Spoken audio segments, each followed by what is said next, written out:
So I'm with Jane Trigere tonight, my beloved wife, and we've had many long conversations about many different subjects in our life together.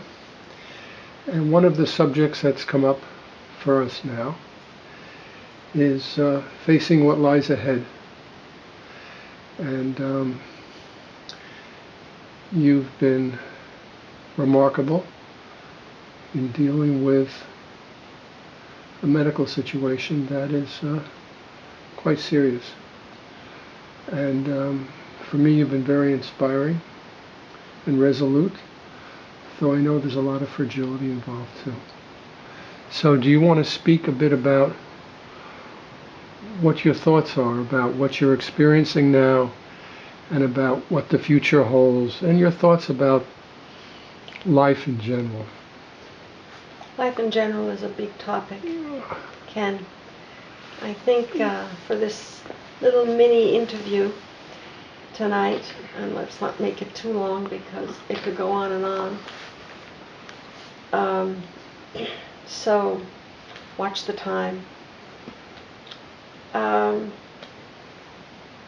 You spoke about admiring me and knowing also there's fragility.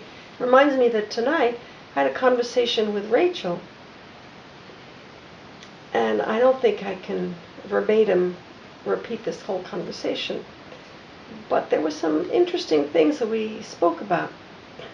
She's dealing with her father's recent death and having just received a package of photographs and ephemera, perhaps, from Judy.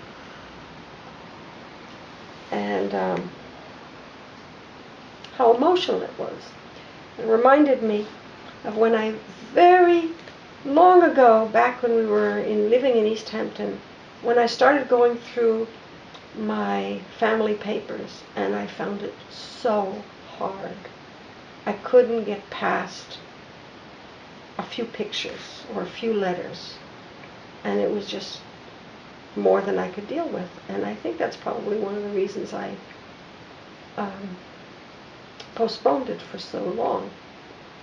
But anyway, what Rachel said to me at one point when I can't remember what she said, something like, maybe she asked me if I was afraid of death, or maybe she spoke of being afraid of death. And I said that I'm not afraid. She said, yes, I know. And I said, how do you know? It's always interesting to hear how people figure out something about somebody else, and in this case, me. And she said two words, and they were very similar. And I think she said, you're fearless,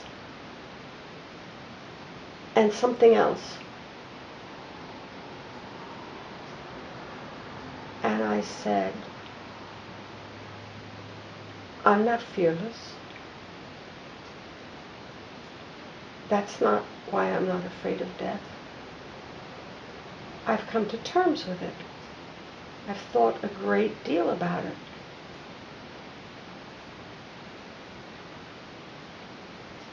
And I've come to terms with it. And I said, I feel okay. I feel like I'm in a safe place around people who love me. And that makes a big difference. And I'm with people who love me, and I feel safe.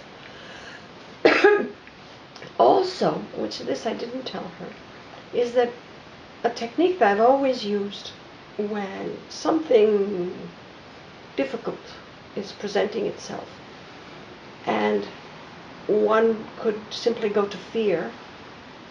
I don't know when I developed this technique, but I suppose you could call it practicing the worst case scenario. And I know there's this silly little book about worst case scenarios, but what to do if you in absurd situations. But dying is not an absurd situation. Just in case anybody's not clear about it, it's going to happen to everybody. And and being ill with a catastrophic illness, well, it's not pleasant, but the ramifications of dealing with death are basically the same as anybody else's situation. You don't quite know when it's going to happen, and are you ready, and what does it mean, and am I afraid, and have I done the things I want to do, who will take care of me, what's it going to be like, all those things are exactly the same for everybody. So my worst case scenario became, okay, so I'm dead. What happens? What does it look like? And I imagine a situation like a funeral, without specifics. But I kind of see who's there, and who's in pain, and who's there. And it's like I'm looking at the situation, although I'm not an active player. It kind of diffuses the whole thing. It diffuses the whole thing. If I were to say that I'm afraid of something, for the longest time, and maybe still a little bit, but not the way I used to be, I would be afraid of not being able to communicate.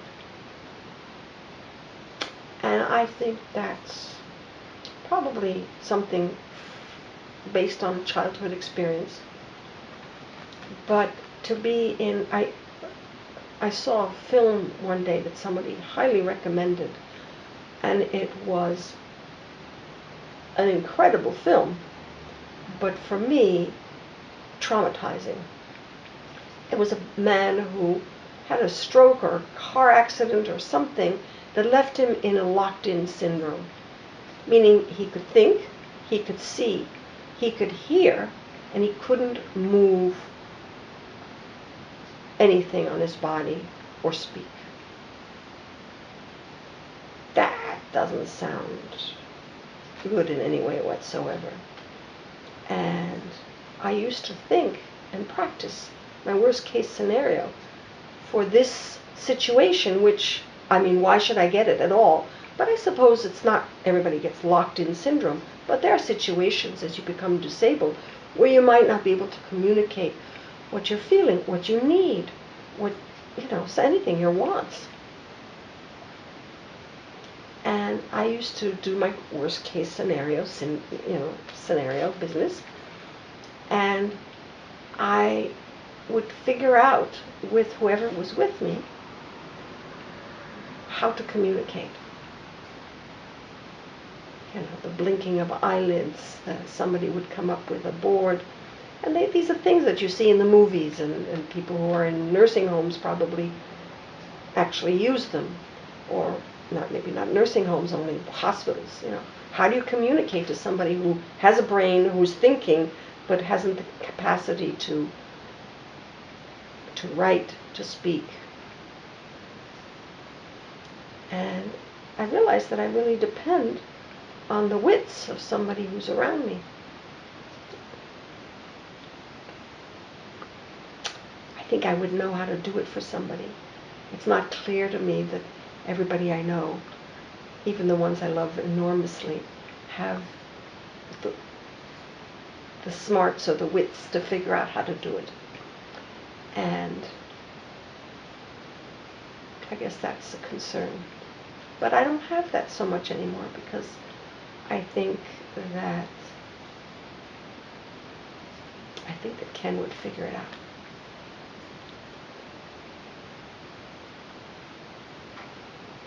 Speak to some of the fragility you feel. That wasn't fragility? There's some of it. Everyone speaks of how beautiful and how wonderful it is, how good-spirited you seem. Oh, yeah, that's a great one. I love that. You look so well. Oh, yeah. Hear the responses. Somebody comes up to you and say, "Oh my God, you look great. You look beautiful." And I'm thinking, "Oh my God, what is the matter with this person?" And they were expecting me to look really awful. So they've heard that I have cancer, and they were expecting me to look near death. And so they're flabbergasted and they communicate that instead. So it's like you don't know what to do with them because they're so excited and it's very awkward. The other one is somebody who comes up to you and looks concerned. How are you? And you feel like saying, this is not a funeral. But you don't do that. And I found one thing I do sometimes. I say, how do I look? And they said, you look great. I said, that's how I feel. So it's very interesting. And anybody who's got an illness can tell you all of these things. I'm sure tons of people have written about it. The responses, and it's hard to know what to say or how to say it. What would you like people to say? Well, before I answer that, I'll tell you some of the things that are really difficult to hear. People who minimize what's happening, and you wonder, well, at least you're in your late 60s. Oh, okay, yeah. It's better than, getting catastrophically ill in my mid-40s, of course. But I wouldn't mind getting to be in my late 70s. That'd be nice, too.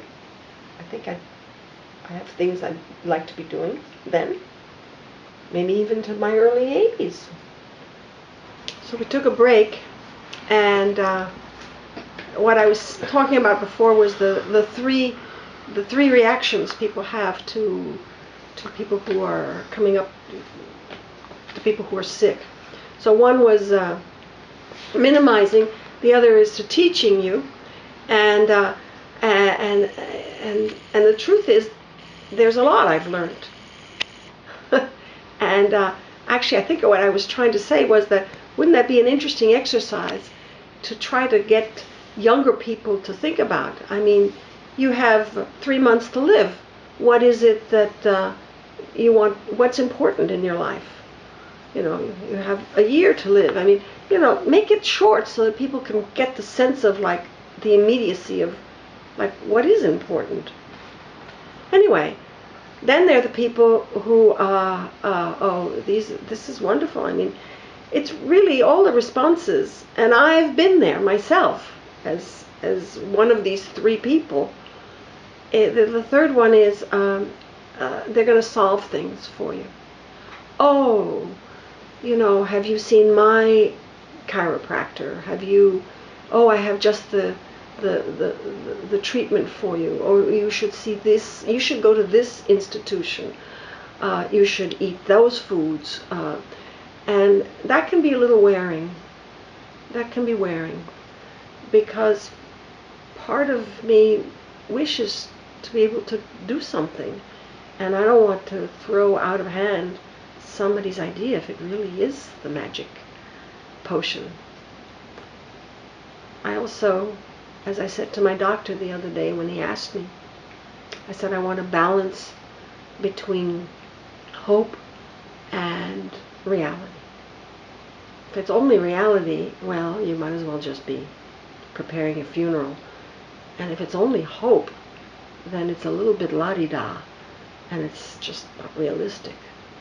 So someplace between those two. And then he asked me about medications and treatments and stuff like that. And I said, I'd like to balance between treatment and comfort. And then he told me something quite wonderful I'd never heard before. He said there are really 4 seasons. One is the season of cure. One is the season of remission. One is the season of time. And one is the season of quality and comfort. And I understood immediately the cure. It took me a little while at the beginning to realize that cure may not be what's available to me, and it's not. And then there was the idea of remission, and I'd heard that if you cannot stay in remission, each remission in the future will be shorter and shorter. Well, I've only had one remission. It might have been about a year, and I haven't had another one. So I realized that I'm in the season of time. So that's good to know. What do you want to accomplish in the time that's remaining for you, whatever that amount of time is? What is your priority? Well, that's important to note, by the way. The doctor may think he knows.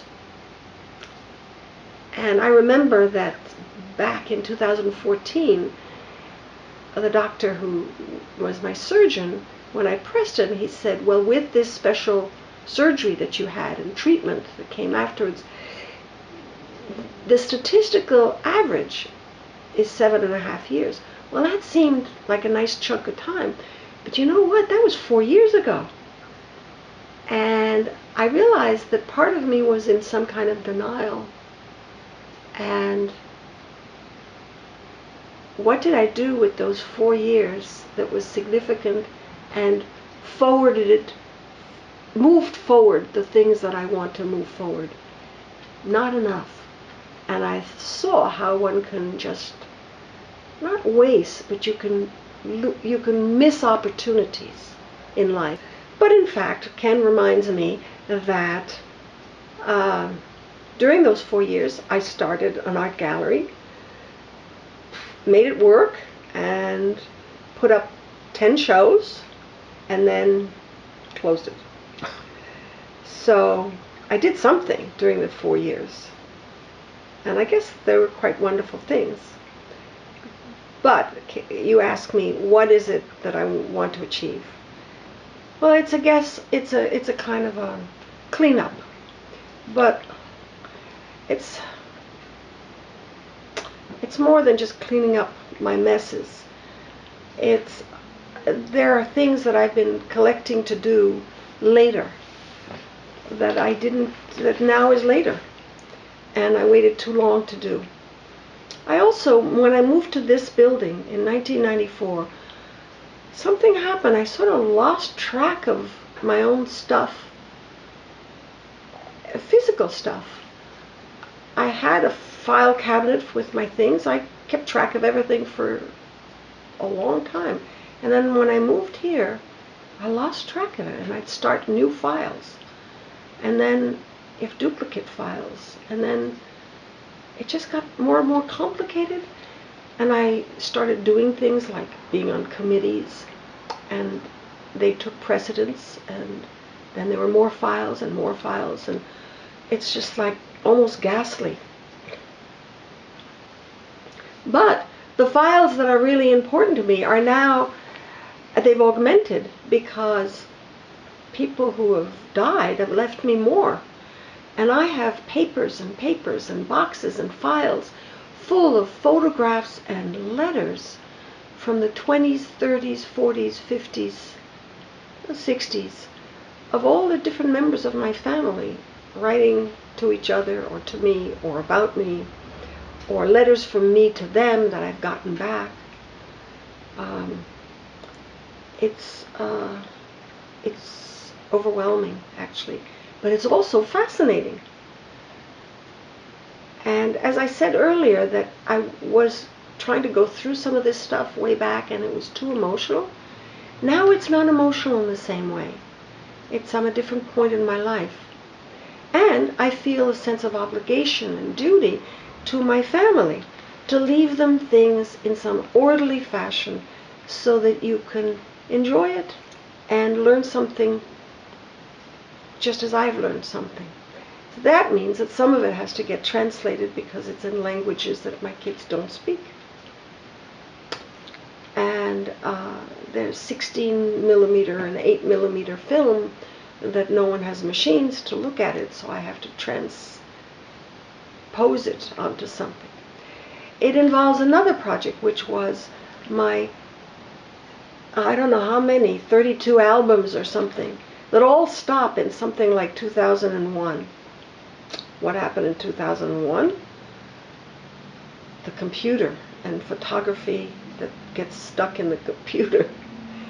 Anyway, these albums, who do they go to? I wouldn't want to be the kid who gets them in a family of 4, or I wouldn't want to be the kid who doesn't get them. Either way, it's problematic. So I'm I think, almost finished digitalizing all the albums. Now I have to go back and put captions in so that they have some meaning. It's work. If I'd started earlier, it might be, I think, more fun. I'm doing it feeling a little rushed. And I'm prioritizing all the time. But meanwhile, there's also normal life going on.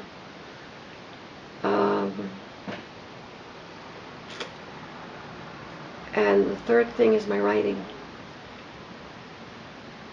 All these things are things that are mine, and I've put them on back burners so long that some of it got sort of burnt at the bottom of the pot, even on a low heat.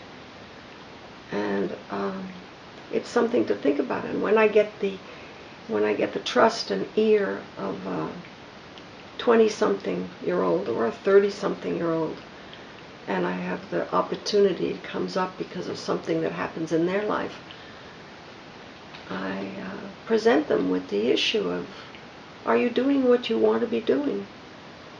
Are you minimizing the things that are important to you for the sake of other people? Is that okay? How do you make sure that you don't neglect your own agenda? Have you made an agenda for yourself? You know? I wouldn't want to know anybody in my family whose only agenda is just themselves. I think Pauline might be an example of somebody who seemed that way. You know, she was thoughtful about other people too, but to a limit. You might compare her to Maya. Oh yeah, how about Maya Ellis? Now there was, I went to a memorial of Maya, and the room was filled with people who had met her in all sorts of circumstances, who'd come from around the world to be present at this memorial, where basically what they talked about were the gifts of time and attention and just kindness that she gave to people. And she wasn't a wealthy person, but she gave of herself, and she was loved and remembered in a very, very sweet way. I got to talk a little bit about the role she played for me as when I was a teenager at the Lycée Français, and she invited me over to her apartment, and I brought a friend with me, or maybe the friend was invited also, but to be invited to a teacher's home, yeah. And you admired a pin. I admired her pin, and she took it off the wall. Oh, she had all her jewelry pinned to a piece of fabric draped on the wall. It was all there, beautiful to look at. She took the pin and gave it to me. And I've been doing something like that ever since. And I realize I learned it from her. Nobody else. She was like a mentor. Can you speak about mentors in life and your experience? You and I have talked about mentors many times, about how not having mentors is a real loss. And if you're having trouble having the attention, the full attention, the needed attention from a parent, then you better hope to be lucky to have an aunt or an uncle or a friend of the family or a neighbor who takes interest. And later on, a professor or, colleague who takes interest and who is there to be a mentor. Not a mentor for a job. I'm not talking about that kind of mentor. A mentor for life stuff. And I always said I didn't have a mentor, but I guess I did have Maya. Yeah.